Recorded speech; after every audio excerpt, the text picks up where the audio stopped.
როგორც ირკვევა ჩანაწერის წყარო საჰაერო ძალების 4 ოფიცერს შორის გამართული ვიდეოკონფერენციაა, რომელიც უსაფრთხო ხაზის ნაცვლად WebEx-ის პლატფორმაზე გაიმართა, სწორედ ამიტომ გავრცელდა ეს ჩანაწერი და გავრცელებულ საუბარში ოფიცრები განიხილავენ იმას, თუ როგორაა შესაძლებელი უკრაინისთვის სამიზნეებზე ინფორმაციის ისე მიწოდება, რომ არ გაჩნდეს განცდა თითქოს გერმანია პირდაპირ არის კონფლიქტში ჩართული და ამასთან დაკავშირებით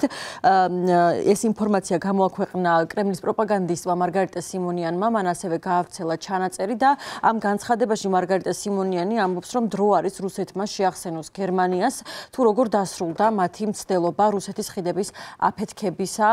ბოლოს და ამავდროულად მან გაავრცელა ეს ჩანაწერი, სადაც ოფიცრები განიხილავენ, შეუძლია თუ არა შორმანძილზე მოქმედი თაურუსის ტიპის ფრთოსან რაკეტას ხიდის განადგურება, რაშიც ისინი სავარაუდოდ ქერჩის ხიდს გულისხმობენ, რომელიც უკრაინის სამიზნე უკვე არაერთხელ გამხდარა რუსეთის უკრაინაში შეჭრის შემდეგ და რუსული სამთავრობო მედიის მიერ ამ ინფორმაციის გავრცელებას გერმანიაში მოჰყვა საკმაოდ დიდი გამოხმაურება. ბუნდესტაგის საპარლამენტო ზედამხედველობის კომიტეტის თავმჯდომარის კონსტანტინ ფონ ნოცის თქმით, თუ კი ეს ამბავის სიმართლე აღმოჩნდება, ეს იქნება უაღრესად პრობლემური გერმანიისთვის. ამავდროულად კი გერმანიის მწვანეთა პარტიაში თქვეს, რომ დასადგენია ეს ერთეული შემთხვევაა თუ სტრუქტურული უსაფრთხოების პრობლემას წარმოადგენს. ამას გარდა ქრისტიან-დემოკრატიულ კავშირში განაცხადეს, რომ ეს არის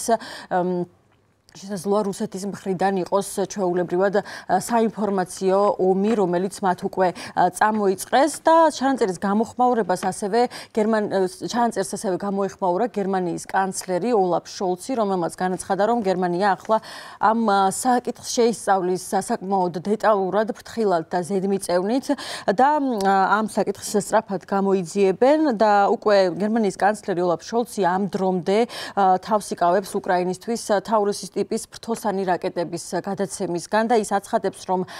რთული არის გადაწყვეტილების მიღება ისეთ იარაღზე, რომელიც 500 კილომეტრს აღწევს და თუ არასწორად იქნება ის გამოყენებული მოსკოვში კონკრეტულ სამიზნეებსაც კი მიწვდება და შოლცის თქმით, გერმანიამ უნდა იცოდეს, რა სამიზნეებზე მიიტანენ დარტყმებს ამ რაკეტებით და ამას გარდა ბოლო დღეებში